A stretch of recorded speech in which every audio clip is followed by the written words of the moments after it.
Mais tout à l'heure aussi, au cours de l'intervention du président béninois, on l'a entendu dire qu'ils étaient prêts, qu'ils avaient les moyens pour acheter du matériel, mais qu'ils étaient plutôt bloqués.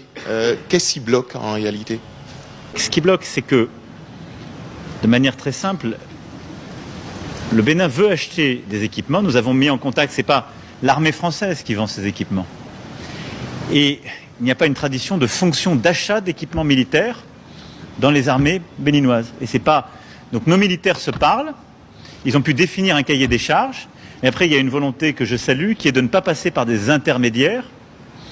Et donc, ça prend du temps parce que c'est un dialogue qui se fait du coup avec un État qui n'est pas structuré pour acheter, qui n'a pas la fonction que nous avons structurée par exemple en France avec une délégation générale à l'armement. Vous avez des équipes qui préparent des programmes, qui structurent la relation avec les industriels.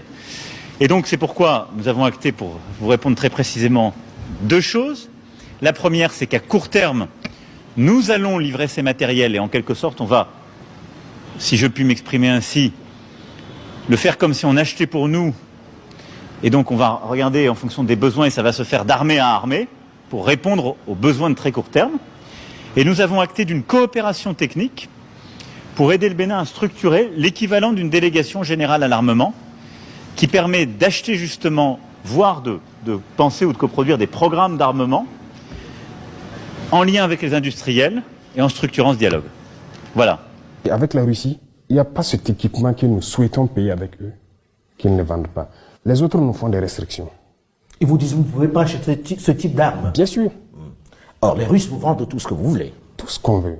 Jusqu'à l'instant T où je vous parle, on nous bloque des licences de certains avions. Il y a des armes, types d'armes qu'ils ne vont jamais nous vendre. Et comment on vous l'explique, ces restrictions? Ça vous, je pose la question, où est l'amitié? Qu'est-ce qu'ils veulent?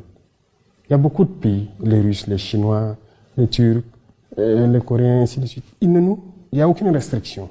Avec l'Iran, tout ce qu'on veut, ils vont nous faire le point. Si on peut payer, on paye. Mais avec ces États qui étaient là, soi-disant nos amis, il y a des restrictions. Il y en a même qui sont arrivés à nous dire qu'ils ne peuvent rien nous vendre qui est létal. Ah oui? Oui. Donc vous faites la guerre, vous ne pouvez pas tuer celui qui est en face de vous? Ah oui, les terroristes, lui, nous tuent. Mais nous, on a peut-être le devoir de ramasser des cailloux, peut-être même le caillou est létal. Tout ce qui est létal, qu'ils ne nous vendent pas. Voilà leur principe.